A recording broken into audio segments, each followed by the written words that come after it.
So ayan, isang video na naman ang gagawin natin ngayong araw na to mga sir. And this time, hindi ako mag-DIY. Susubukan ko ipa-change oil si Pogi, itong Starex. Mamaya papakita ko sa inyo saan tayo pupunta. And regular ako doon nagpapakarga ng diesel kasi subok ko na yon. Anyway, kung di ka pa subscriber, don't forget to subscribe. Don't forget to like, share, and comment regarding sa video natin ngayon. So, bago tayo magtuloy, intro! Pasok!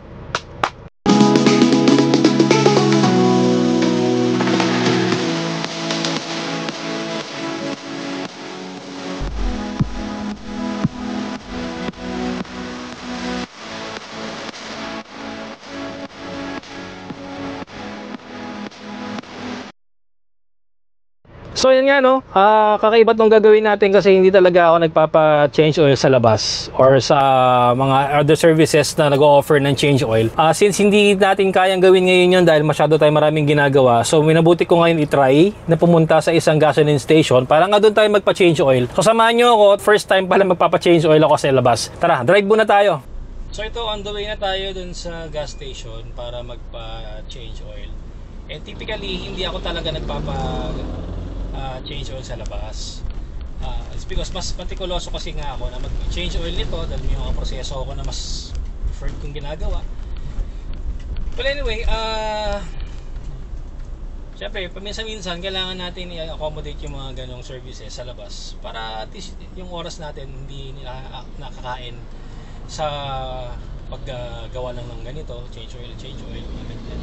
So, minabuti ko na lang nagbumili na ng mga gamit. Sa kanila na lang ako magpapaano ng service ng change oil. And tsaka maganda sa kanya kasi may lifter sila. So tsaka yung disposal ng ating lumang oil, at least hindi na natin magiging issue, problema yon kung saan natin di-dispose. Sila nang bahala doon, pati yung mga lumang gamit natin like yung oil filter, yun. So far, pinaka ano lang naman service ko kunin ko sa kanila is yung change oil lang. Anyway, nakapagpalit na rin naman ako ng air filter dito noong nakaraan. Kung nakita niyo yung aking ginawang video regarding sa MAF sensor na paglinis, so nung hapon na yon, just like what I said sa video ko, bumili ako sa Manawin at nilitan ko na. Hindi ko pinatagal yon kasi importante yon eh. So ayan, nandito na tayo sa Petron, dito mas sa may Aurora Boulevard. So dala ko lahat ng mga gamit. Service lang yung ating kailangan gawin dito. So munta tayo sa loob para magpalista tayo. Bali ano kuya, magpapa-change oil lang ako. Dala ko na ilangis. May langis ka na? Ako yung bumili kahapon, nung pa-flashing. So ayan. Ipapwesto lang natin na maganda yung sasakyan. Kaya si kuya na mag-change oil. And then labasan natin yung mga gamit natin. So, yun yung langis ko. Ito, dagdag. Bali, baka ikarga natin dyan mga 6 lang. Tapos, may additive eh. Pwede yan sa gitna.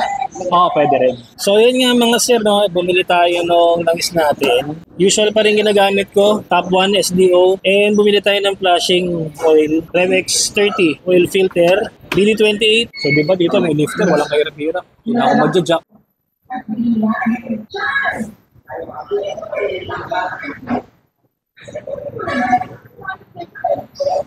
Ay, nakalagay ka na pala. Sorry, akala ko yung kumuha sa bata. Hindi mo naman kasi ako sinabihan. Para ka magiging ko? Pero kailangan sabihin sa'yo. Kaya sa trabaho lang ako. Nadrin na yung langis. Nakakarga na ni kuya yung ano, ang flashing natin. Anong name mo kuya? Jerry? Okay, si kuya Jerry, shout out. Kai? Oh, may channel ka? Sige, shout out mo yung channel mo. Subscribe kayo sa channel ni kuya. Dito ako nagpapakarga ng diesel lang. Wala akong naging problema sa Petron. Tsaka ito yung iyang ng sakyan. Ayaw niya ng mga ano. Pero depende sa pag-drain kasi yan. So, for the first time na ano to, wala nang nakuha na yung unit na to more than 10 years ago. Ngayon pa lang ipa-flashing ito. Nakawa na ang gumagana. Then i-start ulit. 10 minutes. Naka-idle lang siya. So, 15 minutes. 10 to 15 minutes. Si kuya na bahala dyan.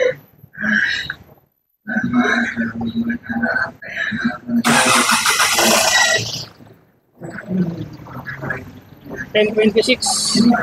So, 10.36, so 10.40, mga ganyan. Kaya natin siya matapos idle lang. Ngayon, so habang inaantay natin yung ating Tarex. So baka ikarga lang namin dito is around 6 liters lang. Wala pa, 29 pa lang. Pero sabi ko sa inyo, mahigit more than 10 years na nasa akin itong Tarex na to. Hindi ko pa napaflashing ito ever since. Puro change oil lang. Pero ang ginagawa kong method kasi is dinidrain ko sa overnight. Kahit pa paano natatanggal yung mga oil. Mas gusto kong gumamit ng ng flashing oil, ordinary oil, kaysa doon sa mga flashing solution. Hindi naman sa hindi ako believe doon. Kaya lang mas gusto ko kasi ito, thorough kasi ito. Ito sa akin ng personal perspective ko lang to, personal ko lang tong opinion. Yung pag-flashing kasi, mas gusto ko yung ganito. I-drain mo muna yung lumang oil, saka mo lalagyan ng ordinary oil. And then, i-drain mo ulit, and then sasalinan mo na panibago. Yung sa solution kasi na isinihalo sa lumang oil, hindi ako 100% kasi doon na malilinis niya yung engine. Kasi nga, yung oil na luma, umahalo pa rin yung solution doon. So, hindi ko alam kung ilang percentage yung malilinis yung engine. Hindi katulad nito, good 10 to 15 minutes na nakaganyan lang siya naka-idle. Umiikot yung oil, yung flashing oil na nilagay dito sa buong internals ng makina. So, pag dinrain nito, 95 to 97% malilinis yung engine natin. At least kahit pa paano mawawala yung mga dati ng mga dumi-dumi sa loob na hindi natatanggal, especially dito sa cylinder head. Kasi ito yung minsan yung hindi naaabutan ng talagang langis yung cylinder head natin. So yun, after good 15 minutes, yan, drain na yung pinang-flashing na oil. By the way, ano nga pala yan Rev X30. Rev X30 yung ginamit namin pang flashing. 4 liters para sa capacity ng ating 2.5 liter engine, which is normal capacity ng oil nito is 7 liters. So, yeah.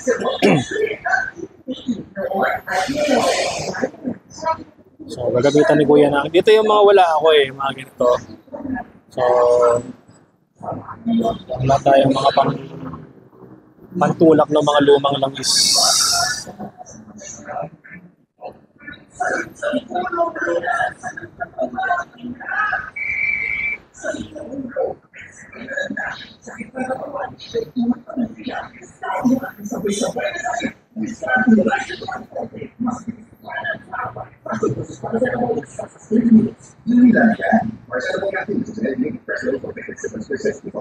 So yung mga service na ino-offer nila dito, yung change oil na ganyan, may lifter na, hindi na masama. Pakita ko sa inyo kung magkano yung charge sa atin sa service nila na pag-change oil. Oil, yan So yung pa yung natirang malinis na. Diba? Wala natirang Oo nga kita na iyagan. So kanina bago medyo madumi. Acceptable pa rin pero at least kahit paano ngayon, malaki yung tulong ng flashing. Hindi masama na i-treat mo siya ng extrang service na ganito na gamitan mo ng flashing oil. Na ordinary lang naman yan, hindi naman yan special oil. Talaga ang purpose ng engine oil na ginamit natin na pang flashing is talagang para tanggalin lang yung mga dumi sa loob. So pag makikita ko lang sa ito, makita nyo sa angulo, diba? Medyo hindi ganun kadumihan na ngayon. It's a good thing, it's a good choice, it's a good decision na ginawa ko tong pag-flashing sa makina natin para masulit natin yung gamit ng ating next oil. And then, every year gagawin ko na to. Binila kayo ng ordinary oil. Any oil na gusto niyo, preferred niyo kung ano man. Hindi ko sinasabing kung ano yung ginagamit ko, gamitin niyo din. Nasa sa inyo yun. Kung gusto niyo gumamit ng ibang brand, ang natin dito is for good maintenance. Yan. Para tumagal ang ating engine. Especially to diesel engine to. Talagang nagdudumi ang makina nito. Particularly sa engine oil, mabilis talaga dumumi. Ayan, so habang inaantay natin yung pag-drain ng ating oil. Ayun. Itong harap na gulong natin sa kanan, meron na palang konting Ayan Kaya ako narinig sa camera. May alog na siya. So meaning yung ating wheel bearing, kailangan na either pa-repack or kailangan na natin papalitan. So matagal-tagal na rin yung wheel bearing nito uli na buksan. So ito, alisin na yung kanyang oil filter. Bilis na. Tuloy na.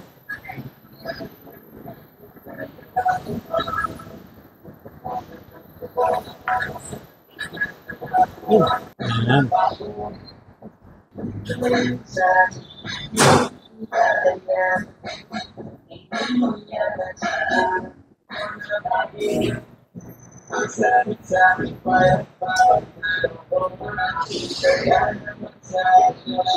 Ganun lang.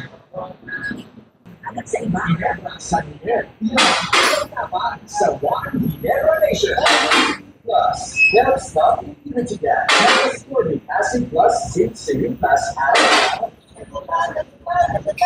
Oras sa live video. Nakabit na yung brake plug, nakabit na yung oil filter. Mas malinis pagka-flashing. Oo, mas malinis talaga. Hindi nagiano yung maitim siya pero hindi siya yung parang kape. Tsaka yung hindi nag-ano yung naiiwan ng mancha. Yan. First 1 liter. Ano yan eh? Efficacy oil. Eh, amoy niya, amoy. Efficacy oil. Ang bango. Tuntua ako sa amoy niyan eh. Ha? parang pamatanda eh. Dalawa. Saber Sweet Busog Chicken McDonald's 99 pesos lang nationwide.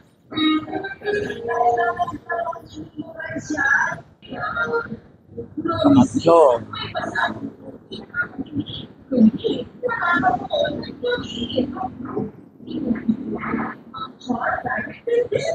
Ang Chart 5 ay may Stay Fresh technology. Ito kaya mo.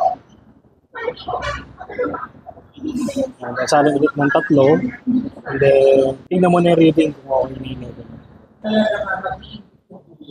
Totoo, hindi lang sa ulo. Oo, sa Siguro kayo mga once a year, pwede na yung flashing May gusto na ako. Check yung flashing. Yun ang flashing point. Ang linis na lagi ng linis na. Malaki ko, oil pressure low. Yung oil pressure low, ano siya, sabi ko palitan natin ng oil filter, baka yung oil filter lang.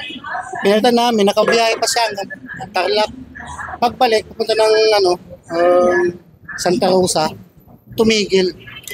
Tinamaan yung piston number 4. Pumatok. Kahit alaga mo sa oil, basta humihina na yung oil pump, wala talaga magagawa. Kahit punuin mo pa ng oil yan. So okay lang yan mga once a year yung mga ganun. Pwede na yan. Yung mga flashing. Once a year lang yung flashing. Kung sa tingin ninyo sumobra kayo dun sa sa tawag dito, sa PMS nyo or dun sa pag-change oil ninyo, yan na siya. Sakto lang siya, 6 lang. Bali, di pa naman naka bababa pa yan eh. Ihigop.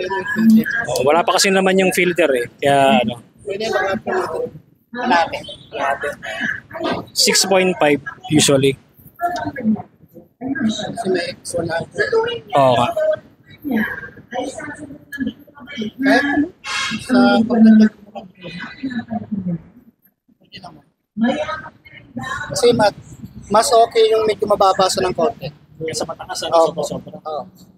Tama. So yan, papaandarin muna namin kasi wala pa naman yung oil filter. Kasi lahat talaga binuhos dito sa ibabaw. Around 6 liters plus 120 ml na X1R. Usually 6.5 okay na to eh. So makikita natin mamaya pag inon yung makina. Masi-check natin yung ating oil condition, I mean oil level natin. So doon lang tayo pag bago yan kuya. Kakapalit ko lang. Nalinis ko na rin itong Nalinis ko na rin yung map sensor niya. Na-vlog ko na rin nakarami. Kapapanood mo doon sa vlog ko. Kasi hindi na ginagawa ko. Actually sabay dapat yon yung change oil tsaka yung pagpalinis ko niyan. Pati palit ng air filter. Kaya lang, nauna nahuli yung oil kasi yung availability ng yung mga gamit.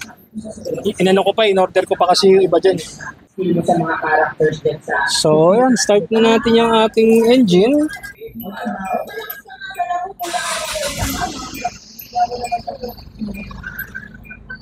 So, antay lang natin siya.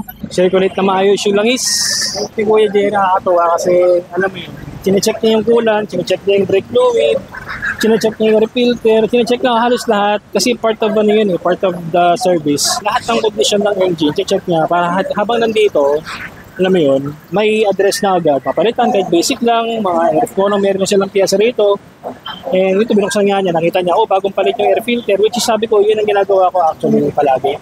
Sabay actually yung change oil ko, at saka yung palit ng oil ng air filter, which is nauna lang ito nung nakaraan. So, diba? May service pang ganyan, tanggal ng mga bumibili. So, ayan, halos patapos na tayo dito sa ano natin, change oil natin dito sa May Petron. So, mamaya re-reveal ko sa inyo kung magkano yung inaabot ng services nila. So, kita nyo naman, di ba? Halos kumpleto yung service na binigay sa atin. Maganda ito talaga magpa-service ka ng ganito paminsan-minsan para makita mo yung mga kakulangan dun sa mga kailangan gawin sa sasakyan. Especially doon sa mga hindi masyadong mga gaasikaso ng sasakyan nila, hindi may maintenance ng madalas, hindi nagpapa PMS, change oil lang. So maganda ma-check yung mga bagay na kailangan makita sa sasakyan. So ito, halos patapos na rin to. Tingnan lang natin yung level ng oil kung okay na siya bago natin i-uwi. So ayan, tingnan natin. So ayan, chinek ni Kuya Jerry, medyo hindi pa ganoon kataas yung level ng pero nadagdagan natin ng kalahati. Makita kasi bagong change oil, kaya hindi mo mapapansin. Malinis masyado yung langis eh. Ganyan talaga epekto pagka nag-flashing ka, sobrang linis. Siguro mga kalahati lang yan. Kasi 6 na yung nakarga natin eh. Plus ito, 6.5. So okay na yun kasi may additive tayo. Papalo na yan, kakaroon na yan. Sa bahay ko na lang to-check yung anyway, madali lang na mamahad ng oil. Importante, hindi sumobra. Yung level yan, madali lang i-check yan mamaya. Ha? Tignan natin.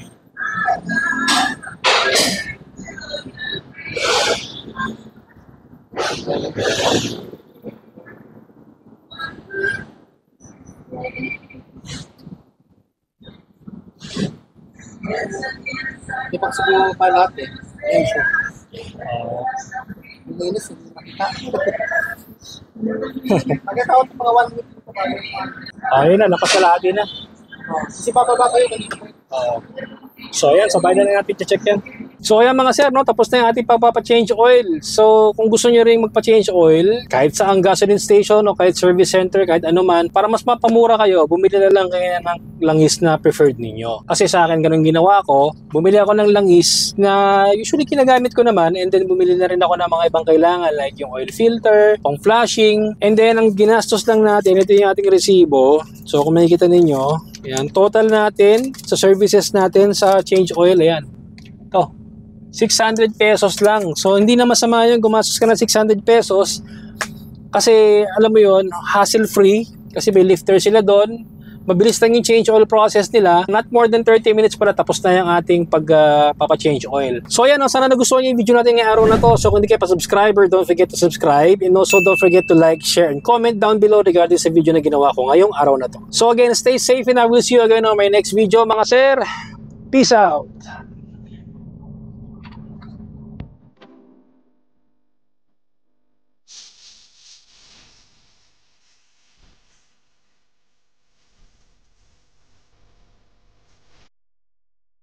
The next day.